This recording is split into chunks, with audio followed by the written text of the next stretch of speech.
Alrighty everybody, welcome back to Culz Book Reviews. Today we're going to be checking out a book that, hey, if you guys have been following the channel since the original channel, you guys know I've teased this way back in the day. And that is Deadwake, The Last Crossing of the Lusitania by Erik Larson. And that's right, I actually had started to read this and get ready to review it on the previous channel for that version of Culz Book Reviews, but just didn't get around to finishing it. I don't know what it was back in the day, but it just did not hold my attention, and I just thought there were some issues, and do I still think there's some issues? I'll tell you a little bit later, but because the anniversary was coming up, I wanted to check this one out. Obviously, we did discuss the last voyage of the Lusitania, as well for the anniversary of the sinking, and so I thought, let's tie this one in. So let's check out the book itself. Alright, so up top you do see #1 New York Times bestseller. You see the title Deadwake, and then the subtitle The Last Crossing of the Lusitania, as well as a picture of a dead wake, or the wake left behind a ship as it is crossing the sea. You got the author's name, Erik Larson, and then some just accolades, as well as some other books he has written. And then a quote from Entertainment Weekly. On the side you see a really nice pattern going all the way down. And I gotta say, the at least format and the look of the book itself, really nice. Personally, I would have liked a picture of the ship on the front, but I think it turned out pretty good. You do see again the title, subtitle, and author. And then on the back, again, just another quote. Actually, a couple if you look down here. These quotes are anywhere from the New York Times to the NPR, Seattle Times, and of course, New York Times. You also find a little bit about the book to get you interested, as well as a picture and a little bit about the author, Erik Larson. And then, of course, the ISBN. The book itself clocks in at 353 pages, though there is more given that there are notes and annotations and stuff like that.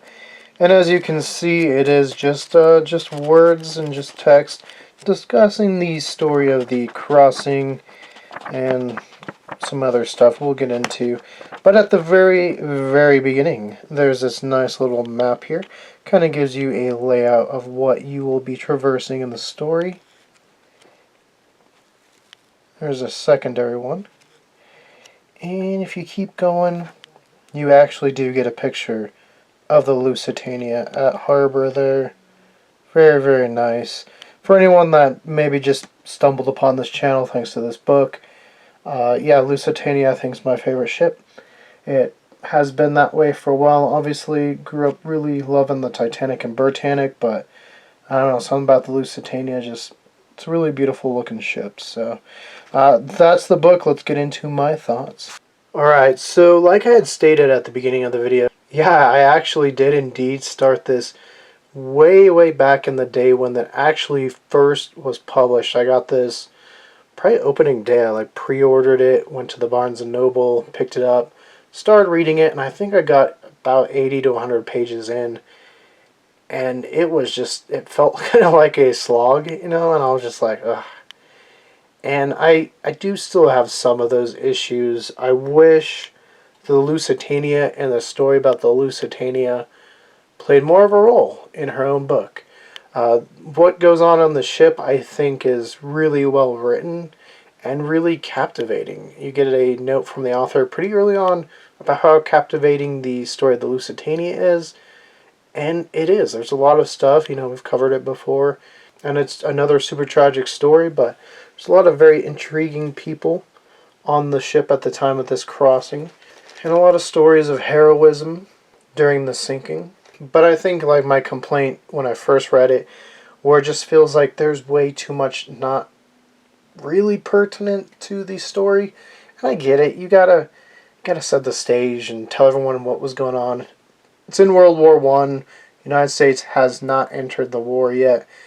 It would take about 2 years to enter it, post the Lusitania incident anyway, but there's just so much in here that I was just like, if you cut this out, it would probably be a fantastic book. I think the parts with the ship itself, the parts with the U-boat, and even Room 40, keep those in.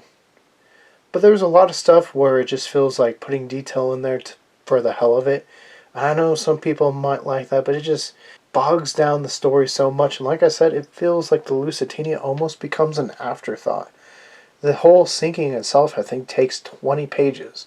And I get that's still more than a page a minute compared to this sinking, which took about 18 minutes for the ship. But it just feels like the Lusitania is almost an afterthought. There's a lot in here about Woodrow Wilson pretty early on. Granted, yeah, President of the United States at the time. But do we need to know, like, his love life, all this that's going on? I mean, there's a good chunk in the first 100 pages where I would say 20 pages are dedicated to him.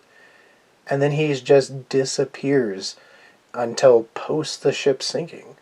Now, does it kind of wrap up at the end and tie it together?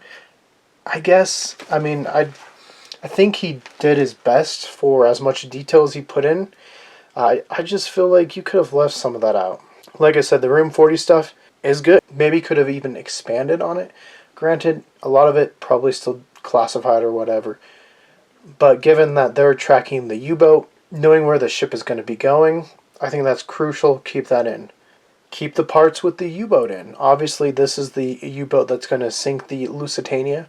And it becomes one of those stories where you follow two parties that eventually will intersect. And it builds up kind of the suspense. I will say that, because you know where they are. And I guess you can add in the Room 40 stuff, but you know one's in one, and then it turns, and you're like, man, had they just turned a little bit earlier? You know, had they not sunk one ship, maybe they would have kept going out north. And then, of course, expand on the Lusitania. I know there's got to be a lot more you could put into a book on the Lusitania. And we do get a decent amount of characters and their actual stories on the ship. But again, it's just going back. There's whole parts dedicated to like the war front and describing what's going on in the war. And it's just like, I get it. It's World War I. We're kind of setting the stage, but it's taken away from the ship. I know people seem to love this book. By the end, was I won over? I don't know. You know, this is a super tragic event during a time where there's a lot of super tragic events in shipping history. And I just wish there was a little bit more to the actual Lusitania. Given some time since my first one, do I dislike this book as much as I did? No, I think I've definitely come to appreciate it a lot more. But still, I think it just is bogged down by some things that just don't need to be in there. You know, you can mention it here or there. Obviously, you do want to set the stage and be a good author, but I don't know. I would have done some trimming. You know, you always talk about movies. They film as much as they can, and then they trim what they really don't need, what slows the pace, and I think we could have used that here. And again, interject a little bit more life into the Lusitania. Spend some more time on the sinking. Spend some more time with the people. You know, by the end, yeah, there's some characters that you do get to know a little bit that do pass away. Anytime you do read one of these true stories about a tragedy, yeah, it's hard not to feel something, you know. You definitely feel it. But I don't know. It's not terrible. I've grown to appreciate it a little bit more, and I actually finished it this time, so kudos, right? But I would still say maybe a 7 out of 10 if I'm feeling generous. I was leaning a little bit to a 6 out of 10, but I do feel like at least the parts with the Lusitania and the U-boat and Room 40 are captivating enough we can bump it up to the 7 out of 10. So yeah, there's my rating. There's